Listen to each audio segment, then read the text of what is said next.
Tuyo, dark soy sauce. Ngayon nilagay na natin kasi mabango na ating bawang. Wow!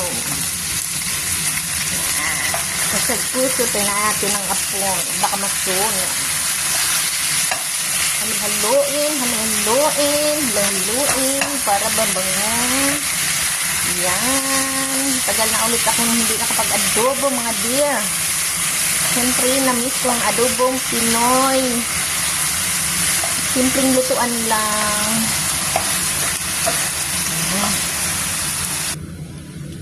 Yan, haluin na natin, mga dear, ang ating adobo.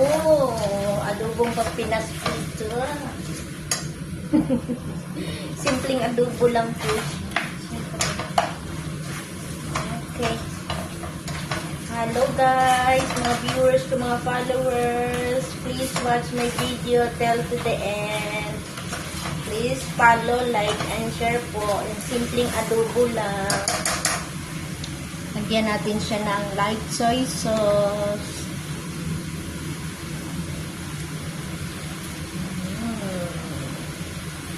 Saka kunting paminta.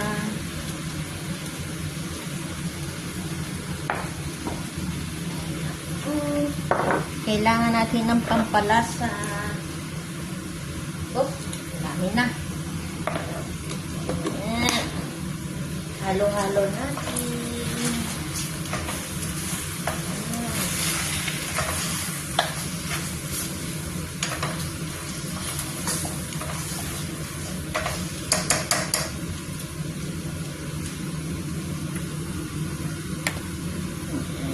Tapos, kailangan natin ng dark soy sauce. Kumbaga, dato puli sa atin. So, para hindi magiging mapudlang ating adobo. Huwag ng asin to. Tapos, akalawin na yan. Huwag muna lagyan natin ng water kasi para ma-absorb yung kanyang sauce. I-light lang natin yung ating fire. Medium heat lang tayo. Tapos, lagyan natin ng asukal. Siyempre, hindi mawawala yung asukal. Itusin lang natin yan. Takpan natin yan na. Mamaya natin lagyan ng water. Buksan natin guys kung ano nangyari na ating adobo at lalagyan natin ng laurel. Lalagyan natin ng laurel. O diba? Walang tubig po yan. Pusa lang siya nagtutubig. Mga guys. Ayan. Pakita ko sa inyo. Oh. Ayan. Ating hahaluin.